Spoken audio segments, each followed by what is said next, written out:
Bismillahirrahmanirrahim. 11. Gagasan lama dan baru. Salah satu tema pokok dalam Islam adalah ketegasan dan kesempurnaan. Banyak orang meninggalkan keyakinan pagan dan mengikuti Nabi Muhammad karena yakin bahwa ia mendapat wahyu Tuhan dan membawa agama yang benar bagi kemanusiaan yang akan merevolusi dunia. Generasi awal Muslim yakin bahwa sejarah awal Islam telah menegaskan kebenaran agama ini. Periode 100 tahun pertama setelah wafatnya Nabi menjadi saksi penyebaran kontrol politik Islam dari selatan Prancis hingga India. Meskipun mendapat persaingan dari kerajaan-kerajaan yang telah mapan dan kuat, saat ekspansi militer berakhir, umat Muslim memimpin dunia dalam memajukan ilmu pengetahuan ke batas-batas baru. Dengan mempengaruhi sejarah Islam, pengetahuan di seluruh dunia yang telah dikenal. Kemunduran akibat perang salib dan invasi Mongol terbukti hanya menjadi duri kecil dalam sejarah Islam karena kemudian diikuti dengan kebangkitan kerajaan yang lebih kuat. Bagi banyak umat Muslim, bukti kebenaran Islam adalah catatan sejarah dan sifatnya yang menakjubkan. Akan tetapi, kemudian kemunduran peradaban Islam dan penaklukan oleh Eropa bisa menjadi masalah teologis. Jika umat Islam memang mengikuti agama yang benar dan sejarahnya membuktikan demikian, lalu apa yang menyebabkan terjadinya kemenangan terakhir Eropa di atas dunia Islam? Sepanjang abad ke-18 hingga ke-20, para cendekiawan Muslim akan menjawab pertanyaan itu dengan mencoba menghidupkan Islam kembali untuk mengembalikan masa kejayaan yang telah memperkokoh keyakinan banyak generasi. Tak peduli dimanapun berada, para cendekiawan ini memiliki kesamaan ide. Kembali pada ajaran Islam itu penting demi kebangkitan Islam. Jika saja umat Muslim benar-benar menjalankan Islam seperti generasi awal, Allah akan memberikan imbalan berupa keberhasilan. Di sisi lain, muncul kelompok cendekiawan baru yang sependapat dengan pandangan tradisionalis tersebut. Intelektual yang dipengaruhi gagasan modern Eropa seperti sekularisme dan nasionalisme berpendapat umat Islam harus meniru Barat. Eropa telah meninggalkan abad ke-8 dan menjadi penakluk dunia sehingga mereka pasti telah melakukan hal yang tepat. Demikian pola pikirnya. Dalam bayangan mereka, dunia Islam jauh tertinggal karena hanya memusatkan perhatian pada agama dan upaya mengembalikan kejayaan sejarah Islam awal, alih-alih memodernisasi diri dengan gagasan dan filsafat baru. Dua pendekatan kontradiktif dalam merevisasi peradaban Islam ini saling berperang secara intelektual dan terkadang secara fisik, dan hingga kini terus berlanjut mempengaruhi cara berpikir umat Islam. Pendekatan Barat. Saat Barat terus mengonsolidasikan kendalinya atas wilayah-wilayah Islam dan bagian dunia lain, tak semua pihak yang ditaklukkan oleh kebijakan imperialnya mengingat kembali masa-masa awal Islam untuk mencari model yang bisa ditiru. Sebagian melihat pada gagasan dan filsafat Barat untuk menjadi jalan menuju kemerdekaan dan penentuan nasib sendiri. Kecenderungan filosofis utama yang populer di Eropa abad ke-19 dan ke-20 yaitu nasionalisme dan sekularisme. Dia diadopsi banyak orang di dunia Islam yang berharap meniru kebangkitan Eropa untuk berkuasa di seluruh dunia. Kebangkitan gagasan politik baru ini beriringan dengan perubahan kehidupan sosial umat Islam di bawah kendali Eropa. Pada awal abad ke-20, kota-kota yang pernah menjadi pusat kehidupan sosial dan politik Islam, Kairo, Damaskus, dan Baghdad berfungsi sebagai tempat pertemuan antara umat Islam generasi lampau dengan kelompok Eropa pasca pencerahan. Turis, pegawai pemerintahan dan misionaris Eropa bercampur bebas dengan penduduk sipil Islam yang jelas-jelas tampak terpengaruh budaya Barat. Semuanya dari arsitektur hingga musik Eropa merembes ke masyarakat Arab. Pejabat tinggi Muslim yang berbusana seperti orang Barat sejak reformasi Mahmud II seabad sebelumnya, kini juga berbicara, bertindak, dan hidup seperti orang Barat. Orkestra bergaya Eropa yang memainkan musik Barat, bioskop yang memutar film Barat, dan klub-klub dansa dibuka.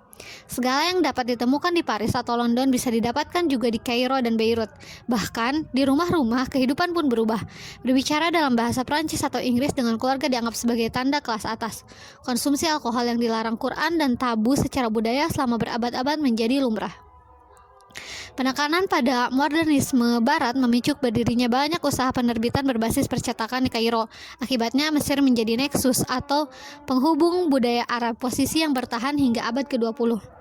Yang menarik untuk diperhatikan, meski orang Islam, terutama di daratan Arab, mengadopsi budaya Barat, orang Barat yang tinggal di antara mereka selama puluhan tahun jarang mengadopsi aspek budaya Arab.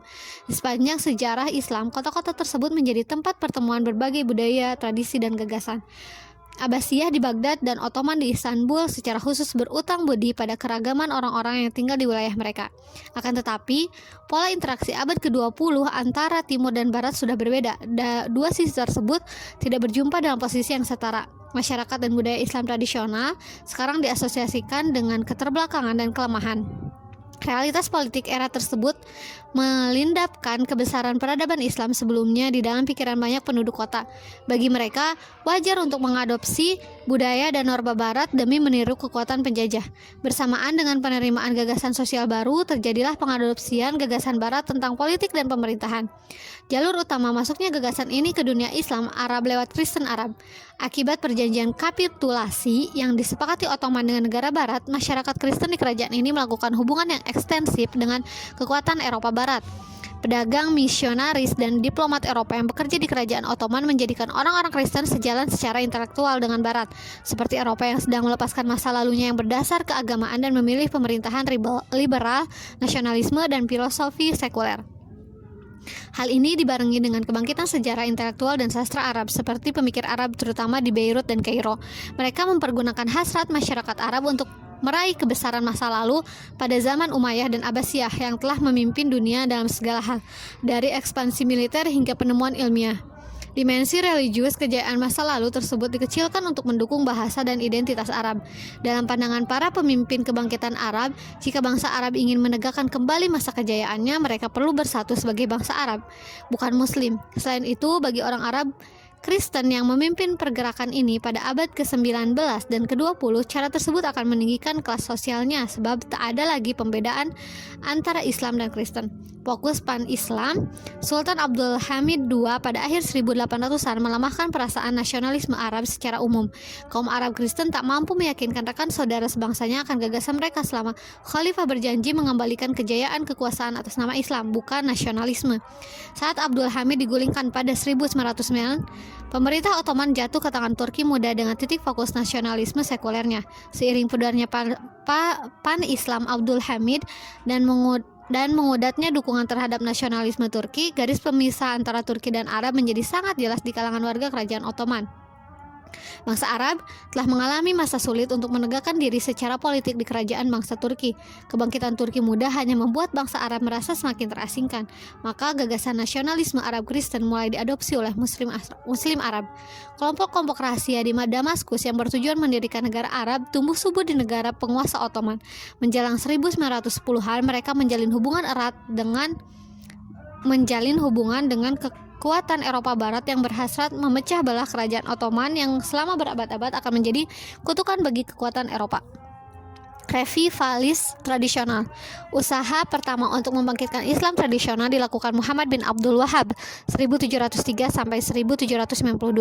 Berasal dari sebuah suku di gurun pasir Jazirah Arab, ia mungkin menjalani gaya hidup bangsa Arab yang tak jauh berbeda dari masa Nabi 1100 tahun lalu. Ia menganut tradisi Hambali dan Ahmad bin Hambal dan Ibnu Taimiyah yang menekankan keunggulan tradisi kenabian yang otentik di atas segalanya. Meski hidup di luar batas-batas kendali kerajaan Ottoman, Abdul Wahhab mungkin menyadari kemandekan dan kemunduran kerajaan serta kebangkitan Barat. Ia menista Sufi, Syiah, kaum modernis, dan kelompok lain yang menurutnya telah membuat pembaharuan yang tak islami dalam kehidupan Islam secara umum. Seperti kaum Khawarij pada 600-an, Abdul Wahhab dan pengikutnya berpendapat bahwa sebagian besar umat Islam sudah tak beriman. Untuk menyelamatkannya, mereka semua harus kembali ke bentuk Islam yang murni. Serupa dengan dijalankan generasi awal Islam, kaum salaf, gerakan ini berkembang sebagai Salafiyah dengan gagasan bahwa setiap muslim harus terus-menerus meniru generasi awal Islam dalam segala aspek kehidupan. Abdul Wahhab punya pengikut bernama Muhammad ibnu Sa'ud, pemimpin komunitas permukiman kecil di Gurun Arab. Sebagai balasan atas dukungan Abdul Wahhab, Ibnu Sa'ud bersedia mendukung gagasan Puritan Islam di seluruh komunitasnya yang sedang berkembang. Perjanjian ini terus berlaku setelah mereka berdua meninggal karena keturunan Abdul Wahhab memberikan legitimasi religius dan keturunan Ibnu Sa'ud memberikan kekuatan politik di negara Arab. Gerakan Salafi mungkin tak akan memberikan pengaruh besar di luar gurun Arab jika saja negara Arab tak tumbuh begitu cepat. Menjelang awal 1800-an, Saudi mampu menaklukkan sebagian besar tanah Jazirah Arab, termasuk Makkah dan Madinah. Meskipun diusir dari kota suci, tidak kurang dari 20 tahun kemudian, kontrol Saudi saat tempat tujuan haji memungkinkan mereka menyebarkan gagasan kepada para jemaah haji dari seluruh dunia. Butuh waktu berabad-abad untuk mewujudkan gerakan Abdul Wahab yang bertahan pada 1900-an dengan berdirinya Arab Saudi modern. Mungkin hanya sedikit yang mengadopsi gerakan Salafi. Gagasan kebangkitan berdasarkan generasi awal Islam sangat mempengaruhi para pemikir Muslim di seluruh dunia, terutama mengingat gelombang kedatangan Barat. Jauh ke timur, di India yang tak stabil dan terpecah belah sepeninggal Aurangzeb, tokoh reformasi lain berusaha mengembalikan Islam tradisional dalam masyarakat yang sedang berubah. Shah Waliullah adalah ulama yang khawatir bahwa perpecahan umat Islam India akan dibarengi dengan kebangkitan penduduk Hindu sehingga menyebabkan kerusakan masyarakat tradisional. Dia berfokus pada aspek sosial syariah dan arti pentingnya dalam mencegah keruntuhan total Islam di anak benua tersebut. Sebagai cendekiawan yang melek sejarah, ia menyadari jika Mughal India terus bergejolak dalam perpecahan dan perang saudara, kekuatan pihak lain akan bangkit. Mirip Abdul Wahab, ia mendukung kebangkitan tradisi Islam. Tetapi tak seperti rekan sejamannya, ia tidak menyerukan untuk melawan semua orang Islam yang tak sepakat dengannya. Lagi pula, umat Islam merupakan minoritas di India dan perpecahan di kalangan mereka dapat menghancurkan diri sendiri, seperti terjadi di Andalusia 200 tahun lalu. Ia lebih menganjurkan persatuan yang luas, menggabungkan berbagai tradisi, etnis, dan gagasan di bawah bendera Islam untuk paling tidak memperlambat kemunduran kekuatan politik Islam. Meskipun Mughal memang jatuh pada abad berikutnya, filsafat sosial berorientasi Islam yang dicetuskan Shah Waliullah memainkan peran besar di anak benua India. Biasanya ini ditempatkan sebagai posisi terhadap westernisasi yang semakin meningkat di kalangan atas India dan kebangkitan kekuatan politik Hindu. Tak semua pembaharu menentang total seluruh gagasan Barat. Bahkan sebagian berusaha menyatukan hal-hal yang dianggap bermanfaat dari Barat dengan Islam tradisional. Selama pendudukan Inggris pada akhir 1800-an dan awal 1900-an, Mesir berada di garis depan pertemuan antara tradisi Islam dan imperialisme Barat.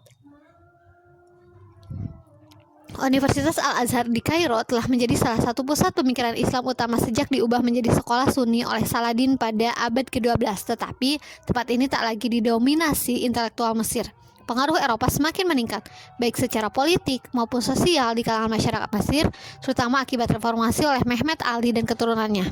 Seorang guru sekolah Mesir, Hasan al-Banna, berusaha memadukan modernisme Barat dengan nilai Islam tradisional. Ikhwanul Muslimin, organisasi yang didirikannya, berusaha menyatukan nasionalisme Arab dengan nilai-nilai dan aktivitas sosial Islami. Sekolah, rumah sakit, dan organisasi kesejahteraan sosial didirikan oleh Ikhwanul Muslimin dalam upaya menjangkau seluruh kalangan masyarakat Mesir dan mendorong mereka mengubah gaya hidup agar sesuai dengan Islam. Pengetahuan dan gagasan organisasi Barat diadopsi oleh Ikhwanul Muslimin, tetapi gagasan sekularisme tidak. Pendekatan kelas menengah terbukti sangat populer di kalangan bangsa Mesir, tetapi kebangkitan nasionalisme sekuler keras di dunia Arab dan Mesir nantinya akan menindas Ikhwanul Muslimin selama berpuluh tahun. The Partition atau sekat, pembagian atau penyekatan. Pada akhirnya bukan nasionalisme Arab atau Turki yang akan memimpin tatanan politik baru di Timur Tengah. Pada 1914, Archduke Prince Ferdinand dari Austria-Hungaria dibunuh di Sarajevo dan Eropa terjun bebas dalam Perang Dunia Pertama. Pemerintah Ottoman yang dipimpin 3 tokoh Turki muda berpengaruh, yaitu Ismail Enver, Mehmet Talat, dan Ahmed Cemal, dikenal sebagai 3 Pasha, ikut serta dalam perang di pihak Jerman melawan Inggris, Prancis, dan Rusia.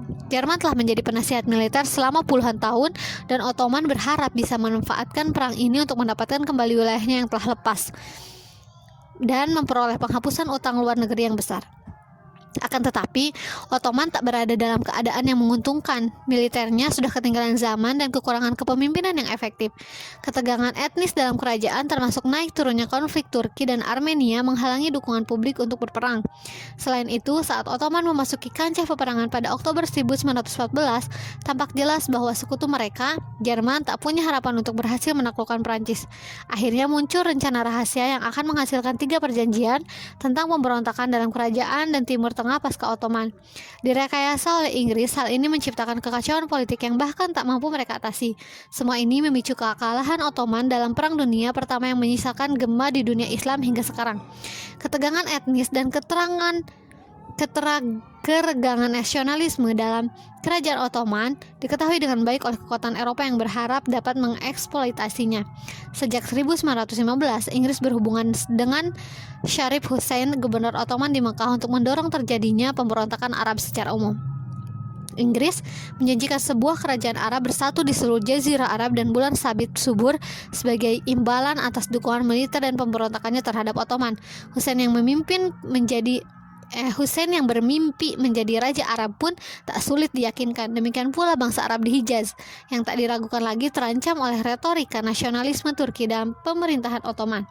Ditolong oleh senjata dan emas Inggris, Sarif Hussein memimpin revolusi Arab dan menyapu sisi barat Jazirah, merebut kota-kota seperti Madinah, Amman, dan Damaskus dari Ottoman, serta memungkinkan Inggris mempertahankan Mesir dan menaklukkan Yerusalem. Saat itulah untuk kali pertama sejak Perang Salib, Yerusalem jatuh ke tangan Muslim. Pada 1910-an, sepertinya nasionalisme Arab akan berjaya di atas Ottoman yang sedang hancur. Penentuan nasib sendiri bangsa Arab dan gelar raja untuk Hussein sudah hampir di tangan. Akan tetapi, Inggris tak bermaksud membiarkan pribumi Muslim berkuasa. Ini terlihat dari kebijakan imperial Inggris di seluruh dunia. Segera setelah menandatangani perjanjian dengan Sarif Hussein, Inggris melakukan negosiasi rahasia dengan sekutu Prancisnya untuk menentukan bentuk Timur Tengah pasca Ottoman. Wilayah yang dijanjikan kepada Hussein secara rahasia dibagi-bagi kepada Inggris dan Prancis. Prancis dijanjikan mengontrol sisi utara Suriah, termasuk Lebanon yang didominasi penduduk Kristen. Inggris meraih kendali atas Mesopotamia dan Palestina. Perjanjian Sykes-Picot ini menyisakan ruang bagi kerajaan Pan-Arab yang dijanjikan kepada Hussein. Lagi pula, bangsa Arab tak punya kekuatan untuk menuntut negara-negara Eropa Barat yang kuat, terutama negara yang biasanya dikenal suka ingkar janji. Perjanjian yang berlawan ini tak berhenti di sini. Inggris merancang bendera dari pemberontak Arab berupa 3 palang horizontal dan 1 segitiga di sisi kiri. Rancangan ini menjadi acuan banyak bendera Arab abad ke-20, termasuk bendera Mesir, Yordania, Suriah, dan Palestina. Pada 1917, Menteri Luar Negeri Kerajaan Inggris Arthur Balfour mengirim surat kepada Baron Rothschild, bankir berpengaruh. Isi surat itu menjanjikan dukungan pendirian rumah nasional bagi orang Yahudi di Palestina. Surat tersebut kemudian dikirimkan lebih lanjut pada gerakan Zionis. Sejak akhir 1800-an, Yahudi di seluruh Eropa telah berusaha melepaskan diri dari antisemitisme dengan mendirikan tanah air Yahudi. Lokasi keinginan mereka adalah Palestina, tempat bangsa Yahudi tinggal sebelum diusir pada 70 sebelum Masehi oleh Romawi. Deklarasi Balfour menjanjikan dukungan atas usaha tersebut meskipun berlawanan dengan perjanjian terdahulu yang menjanjikan wilayah yang sama bagi bangsa Arab dan Inggris itu sendiri. Pada puluhan tahun berikutnya, bangsa Yahudi akan menggunakannya sebagai bukti legitimasi permukiman mereka di tanah tersebut yang akhirnya menjadi negara Israel. Sementara itu, bangsa Arab menolaknya sejak awal dengan menegaskan bahwa tanah tersebut telah dijanjikan kepada mereka dalam surat menyurat Inggris dengan Hussein. Permasalahan yang diciptakan Inggris akan mendominasi politik Timur Tengah sepanjang abad ke-20. Kebangkitan negara bangsa.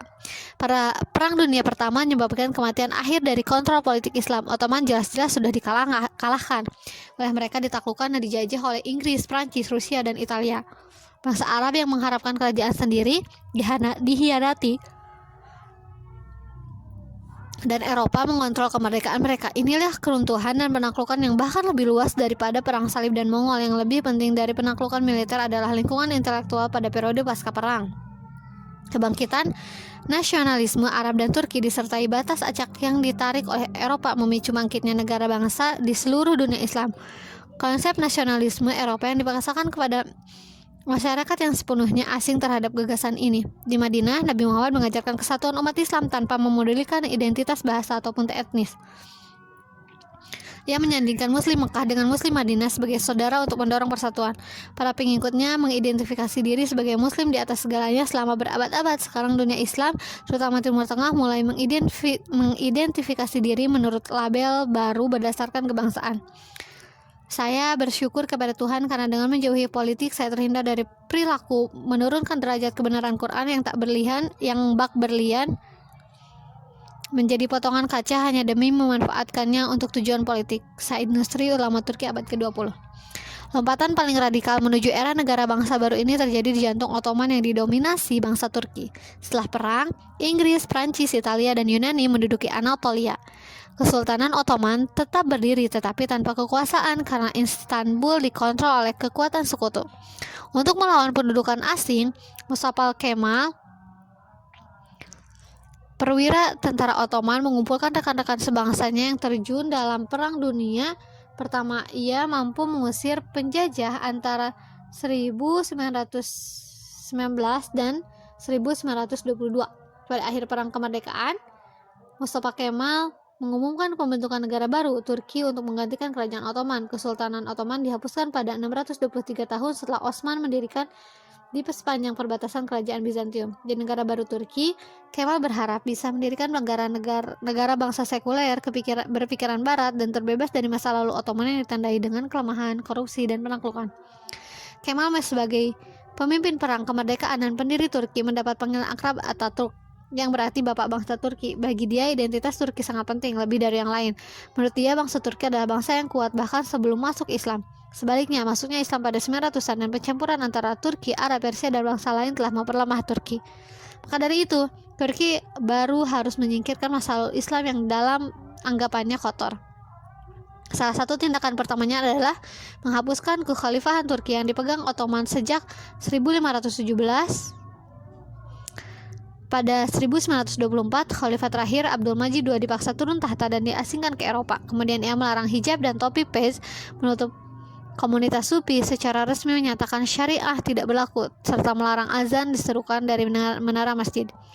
Atatürk menegaskan Turki tak lagi terkait dengan dunia Islam. Ia juga mengadakan reformasi bahasa dengan menghapuskan penggunaan huruf Arab untuk menuliskan bahasa Turki yang sudah digunakan selama berabad-abad. Ia malah mengadopsi huruf Latin, baik agar mudah digunakan maupun untuk berhubungan dengan Eropa.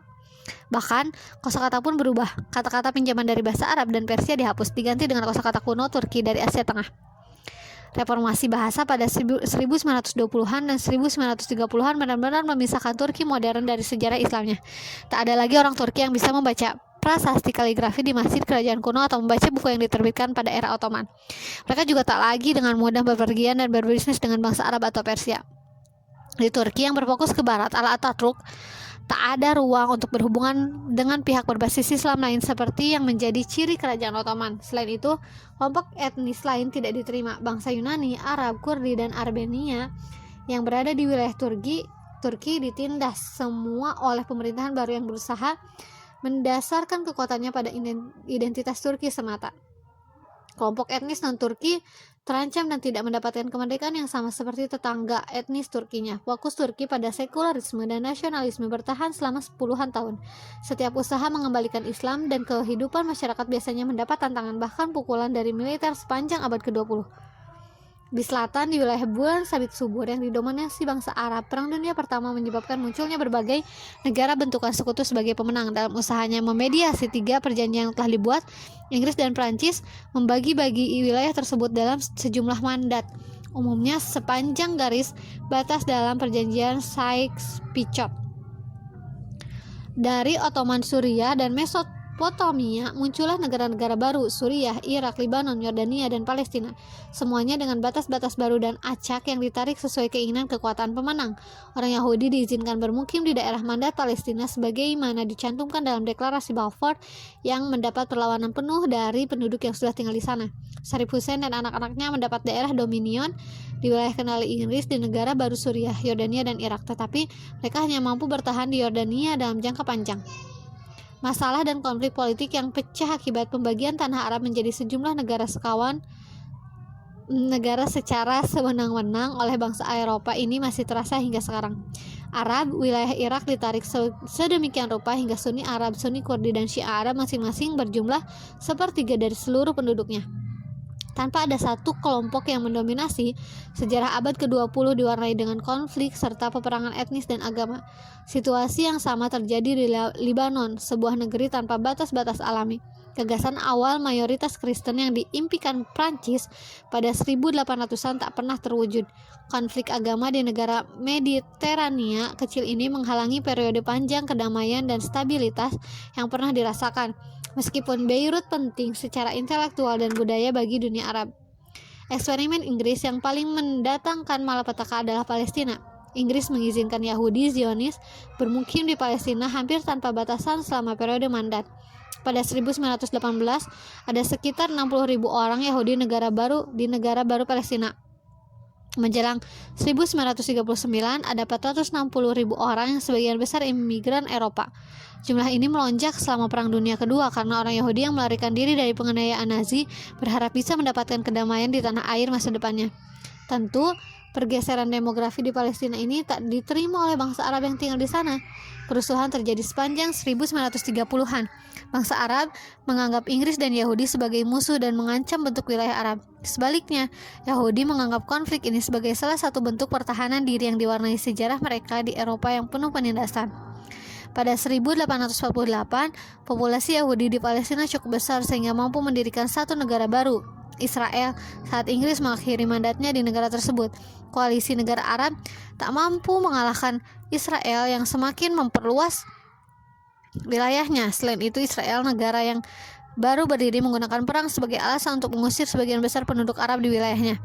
Antara 1948 dan 1949, lebih dari 700.000 Arab, Muslim, dan Kristen dipaksa keluar dari tanah mereka dan menjadi pengungsi di Yordania, Mesir, Suriah, dan Lebanon. Sebagai negara Yahudi, Israel harus menyesuaikan demografinya agar mendukung mereka. Satu-satunya cara dengan memaksa mayoritas bangsa Arab dalam pengasingan. Pengusiran yang disebut Nakba atau katastrofi menjadi bencana. Tindakan ini menimbulkan keprihatinan mendalam di kalangan bangsa Arab yang tak hanya mengalami penjajahan Eropa, tetapi juga menyaksikan berdirinya negara asing di tengah-tengah mereka. Konflik antara Israel dan Arab menjadi pusat perhatian dalam kegagalan politik dunia Islam sepenuhnya pada abad ke-20. Anak benua India juga mengalami kebangkitan negara bangsa saat Inggris mundur setelah pemberontakan Sepoy pada 1857 dan pengetatan kontrol Inggris atas India. Perlawanan terhadap imperialisme mengarah pada proses politik dan upaya tanpa kekerasan. Kongres Nasional India didirikan pada akhir 1800-an untuk mendorong kekuatan politik yang lebih besar menghadapi pendudukan Inggris. Hindu mendominasi Kongres karena Islam memang minoritas.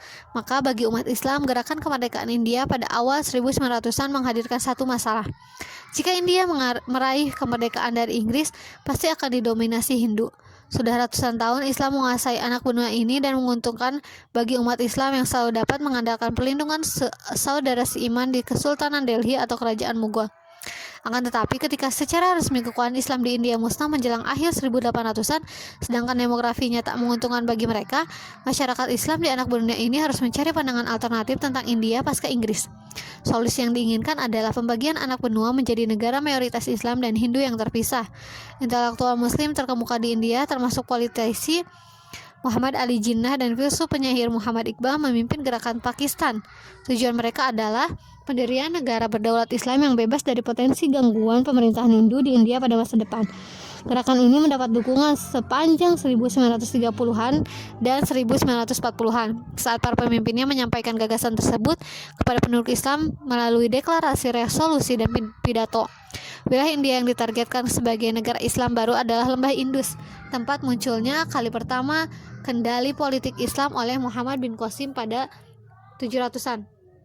Para pemimpin Kongres Nasional India, terutama Mohandas Gandhi, secara umum tidak mendukung negara Islam merdeka di India karena menganggapnya akan melemahkan India secara keseluruhan. Tetapi ketakutan Islam akan kontrol Hindu ternyata terlalu kuat untuk diredam. Pada 1947, anak benua ini dibagi dua saat Inggris mengakhiri kontrol langsung di wilayah tersebut. Pakistan yang berada di barat laut, Sind, Punjab, dan Balochistan dan Timur Bengali muncul sebagai negara Islam dan menjadi penerus kerajaan besar Islam masa lalu.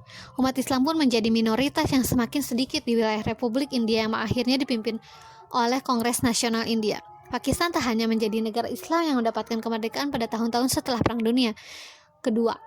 Uniknya, negara ini menjadi salah satu dari sedikit negara yang menjadikan Islam sebagai dasar, bukannya warisan etnis atau kesetiaan terhadap keluarga raja.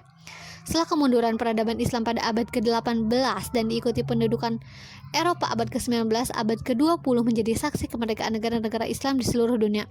Revolusi Mesir pada 1952 mengakhiri pendudukan Inggris yang tegak sejak 1882 dan membawa negara itu di bawah kontrol militer Mesir.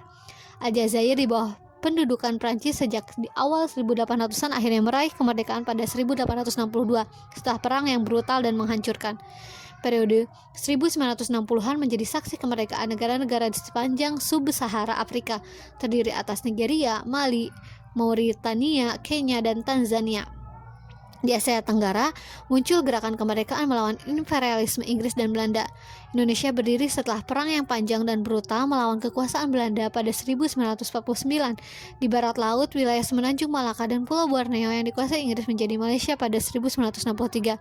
Meskipun menggunakan bahasa, budaya, dan agama yang sama, Indonesia dan Malaysia menjadi negara terpisah berdasarkan batas-batas yang ditetapkan oleh Inggris dan Belanda. Bisa dibilang negara Islam hidup bebas dari kontrol Eropa sepanjang 1900-an, tetapi masih diikat oleh batas-batas yang digariskan bekas penjajah mereka.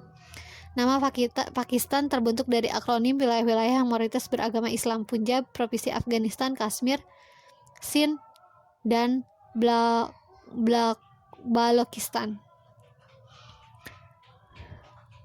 Islam dan sekularisme. Sepertinya pada titik ini, dunia Islam sekali lagi telah mampu mengatasi kekuatan politik yang mengancam. Sifat sejarah Islam yang berulang menunjukkan bahwa setelah periode lemah dan invasi, kekuasaan Islam yang baru dan kuat akan bangkit, mengembalikan kejayaan negara Islam lama. Setelah kebangkitan negara-negara Kristen di Andalusia, Murabitun dan Muwahhidun bangkit pada abad ke-11 dan ke-12 untuk menyatukan Iberia dan Afrika Utara. Setelah invasi, perang salib dan seterusnya dan penerusnya, Mamluk menyatukan Mesir, Suriah, dan Hijaz.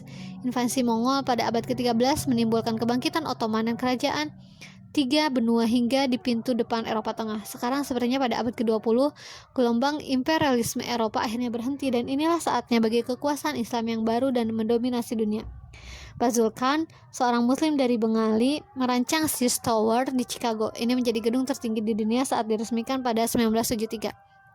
Kali ini, kerajaan Islam tradisional takkan muncul. Puluhan negara muslim menghiasi peta dunia yang dipecah-pecah oleh batas acak sebagai warisan kolonial Eropa. Perpecahan ini terbukti fatal bagi dunia Islam. Di Timur Tengah, ketidakmampuan Mesir, Yordania, Suriah, dan Lebanon bersatu menyebabkan Israel yang didirikan oleh pemukim miskin pelarian dari penindasan Eropa mampu mengalahkan mereka secara militer dan menang dalam perang pada 1967 dan 1973. Di Asia Selatan, Pakistan Timur pecah menjadi Bangladesh pada 1971 sehingga memecah negara yang berpotensi menjadi penyeimbang kekuatan India. Di Afrika Barat, sekian banyak negara yang terpecah mengalami kesulitan ekonomi dan terus bergantung pada Perancis setelah kemerdekaannya. Tanpa persatuan, kekuatan politik dunia Islam relatif tak akan berubah setelah kemerdekaan. Negara-negara kecil yang saling bersaing, sisa periode Taifah Andalusia, dan desentralisasi kerajaan Abbasiyah tak mampu menciptakan dunia Islam yang kuat. Bagian terbesar kegagalan tersebut adalah pergeseran ideologi yang tegas dalam politik Islam. Dalam sepanjang sejarah Islam, negara baru telah mendasarkan dirinya pada aturan Islam itu sendiri. Bahkan dalam kerajaan yang tindakannya dapat dianggap melanggar hukum Islam, keutamaan Islam itu sendiri menjadi kekuatan pemersatu yang terberikan. Akan tetapi, pada abad ke-20, berbagai negara Islam yang baru merdeka tidak melihat kejayaan masa lalu dan berusaha menciptakannya kembali. Malahan, mereka hampir selalu memiliki pandangan sekuler dan nasionalis. Konsep ini benar-benar asing bagi dunia Islam pada 1200 tahun pertama. Akan tetapi, melalui imperialisme Eropa, gagasan ini ditanamkan dalam pikiran masyarakat kelas atas Islam yang akhirnya memimpin pemerintahan setelah merdeka. Formula pencerahan dari Eropa serta pengabaian agama dan pemerintahan tradisional kemudian diadopsi oleh sebagian kalangan di hampir setiap negara Islam. Contoh yang paling ekstrim adalah Turki, yang secara resmi menganggap syariah melanggar hukum, menghapuskan kekhalifahan, dan memproklamasikan diri sebagai negara sekuler sepenuhnya. Dengan dipimpin Mesir, dunia Arab mengadopsi sosialisme dan nasionalisme sebagai sarana menciptakan negara-negara yang kuat. Meskipun pada dasarnya negara Syiah Iran dipimpin pemerintahan sekuler yang sejalan dengan Barat hingga 1979. Tentu saja ada pengecualian, yang paling menonjol Arab Saudi. Negara Arab Saudi berbentuk monarki absolut, mirip negara suku Arab berabad yang lalu. Arab Saudi mendapat legitimasi kekuasaan melalui ideologi Salafi dari Muhammad bin Abdul Wahhab. Tetapi secara keseluruhan, negara-negara Islam meninggalkan gagasan politik Islam dan memilih ideologi sekuler yang dipromosikan Arab. Dunia Islam harus benar-benar menyatukan masa lalu yang berorientasi Islam dengan masa kekinian yang didominasi paham sekuler. Saat ini ada kaum tradisionalis yang menuntut dunia Islam kembali ke masa-masa ketika Islam dan politik saling berjalin kelindan. Kelompok yang paling ekstrim dari kalangan ini dengan penuh ancaman menyokong kembalinya kekuasaan Islam, sedangkan yang lain mengambil jalan yang lebih moderat. Mereka meyakini bahwa pendidikan, pembenahan struktur politik yang ada, dan pelayanan masyarakat yang baik akan dapat mempercepat kembalinya Islam politik. Di sisi spektrum yang berlawanan ada mereka yang berpendapat bahwa masa-masa Islam memainkan peran politik sudah berakhir. Mereka menganjurkan pemutusan tradisi untuk mendukung gagasan baru yang sebagian besar berasal dari barat tentang pemerintahan, masyarakat, dan politik. Amerika perlu memahami Islam karena inilah agama yang menghapuskan masalah ras dan masyarakat. Malcolm X. Pandangan masyarakat Islam tentang peran Islam masa kini tetap terpecah. Yang terbaru, peristiwa musim semi Arab dan pergolakan di Mesir, Tunisia, dan Suriah makin memperjelas ketidakcocokan kedua pihak yang bersaing ini. Sekali lagi, Turki berada di persimpangan jalan antara sekularisme dan Islam politik. Saat sebuah pemerintahan yang berorientasi Islam berusaha membalikan sekularisme, negara yang sudah berjalan puluhan tahun. Dikotomi ini ada di seluruh dunia Islam. Cara penyelesaiannya akan menentukan arah dunia Islam dalam dekade dan abad mendatang. Apakah Islam sekali lagi akan memainkan peran penting? Apakah nasionalisme dan sekularisme menjadi ideologi penggerak baru, ataukah akan ditemukan keseimbangan di antara dua belah pihak? Mereka yang menjawab pertanyaan yang saling berhubungan ini akan menentukan era baru dunia Islam, dunia yang pasti tak dapat dipisahkan dari 1400 tahun sejarah Islam sebelumnya.